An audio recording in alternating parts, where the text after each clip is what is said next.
Tumsifu Yesu Kristo, mwana wa Mungu aliye hai. Karibu sana, naitwa Mwalimu Petro. Tunaendelea na mwendelezo wa vipindi vyetu vizuri vya tafakari ya mafundisho ya neno la Mungu vinavyokuijia kila wakati na kila wiki kwa neema ya Bwana na kila siku. Leo tutaanza kujifunza somo linaloitwa vita ya uchumi. Vita ya uchumi. Na hili somo ni series ambayo tutakuwa tunajifunza kila siku kwa uweza wa Roho Mtakatifu. Na leo tutaanza part 1 ya hili somo au sehemu ya kwanza la hili somo ya vita vya uchumi. Na kukaribisha sana uweze kusubscribe channel yetu hii ya YouTube, lakini pia unaweza ukatufollow upande ule wa Facebook kwenye page yetu ya Petro Mazwile, lakini pia unaweza ukatufollow Instagram kwenye page yetu ya Mwalimu Petro Mazwile na TikTok pia kwa jina hilo hilo, na kwa upande wa YouTube subscribe. Basi karibuni sana. Tutaanza tafakari yetu ya somo la vita vya uchumi kupitia kile kitabu cha Mathayo, ile sura ya 2 mstari wa 1 hadi wa 16. Kitabu cha Mathayo sura ya 2 mstari wa 1 hadi wa 16. Leo katika sehemu ya kwanza ya somo letu tutatafakari hichi kitabu cha Mathayo sura ya 2, ule mstari wa 1 hadi wa 16. Katika hichi kitabu tunakutana na juu ya Yesu alivyokuwa anazaliwa kule Bethlehem.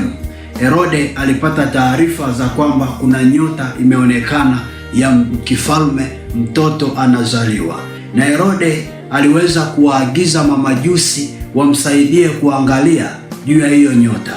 Na walipopeleleza waligundua kwamba kuna mtoto wa kiume amezaliwa anaitwa Yesu.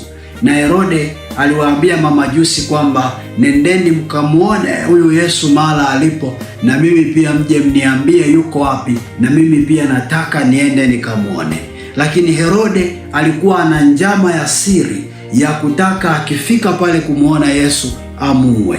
Kwa Biblia inasema Roho Mtakatifu kupitia malaika aliwaonya mamajusi kwamba msirudi tena kwa Herode kwenda kumweleza habari za yule mtoto aliyezaliwa.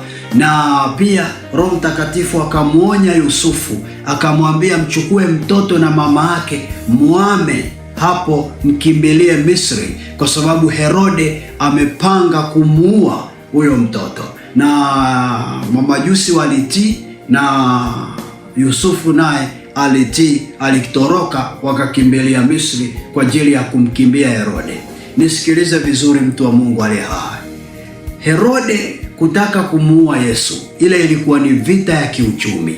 Herode kutaka kumuua Yesu, ile ilikuwa ni vita ya kiuchumi. Kwa nini nakueleza namna hiyo?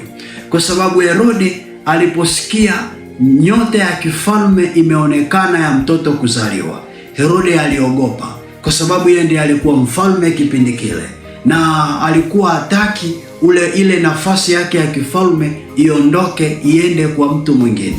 Na unajua kwenye ile nafasi ya kifalme ndio Herode alikuwa anapata kuishi kwa sababu ya ile nafasi. Alikuwa anapata pesa kupitia ile nafasi, alikuwa anapata marupurupu kupitia ile nafasi, alikuwa anapata chakula kizuri cha kulisha familia yake kupitia ile nafasi, alikuwa anapata heshima kwa jamii kwamba naye ni bosi, anaheshimika, analindwa kupitia ile nafasi.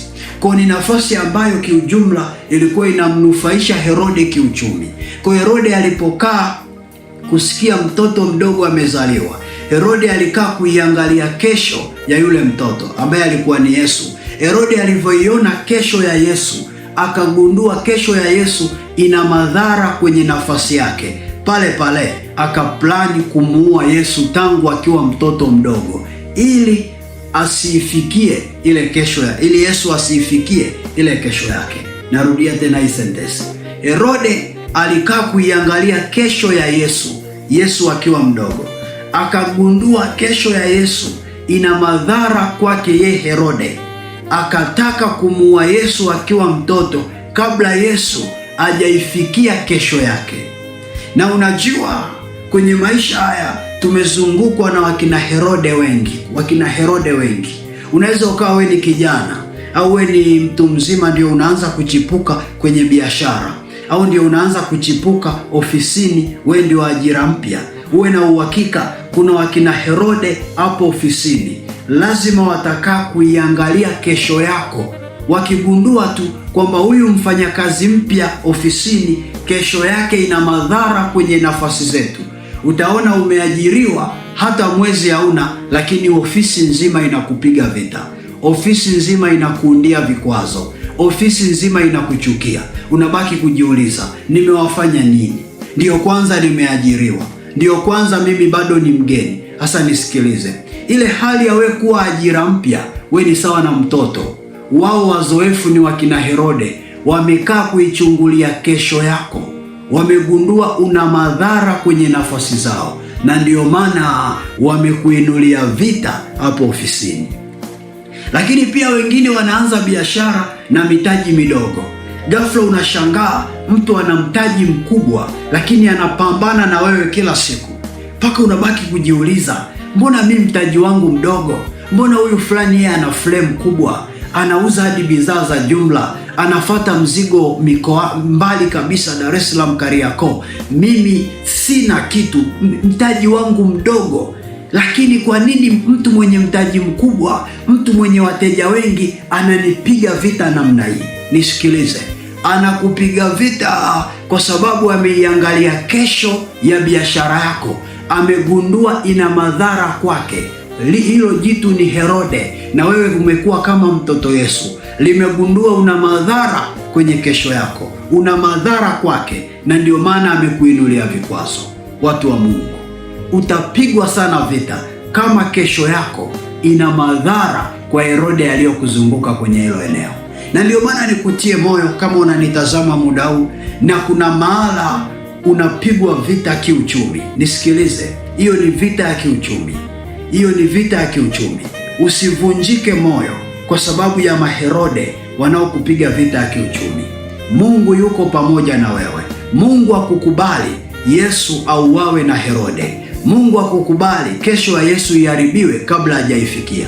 Na ndivyo ambavyo Mungu aliyemtunza Yesu, Mungu aliyemwepusha Yesu na Herode, ndiye Mungu ambaye atakutunza na wewe. Ndiye Mungu ambaye atahakikisha na wewe pia unayenitazama, Herode hatoharibu kesho yako. Herode hatoua kesho yako. Herode hatozuia wewe kuifikia kesho yako. Kama Yesu alivyoifikia kesho yake katika ushindi mkubwa, ndivyo na wewe pia mahala ulipojiandae kuifikia kesho yako kwenye ushindi mkubwa. Bwana akikubariki hakuna wa kuzuia.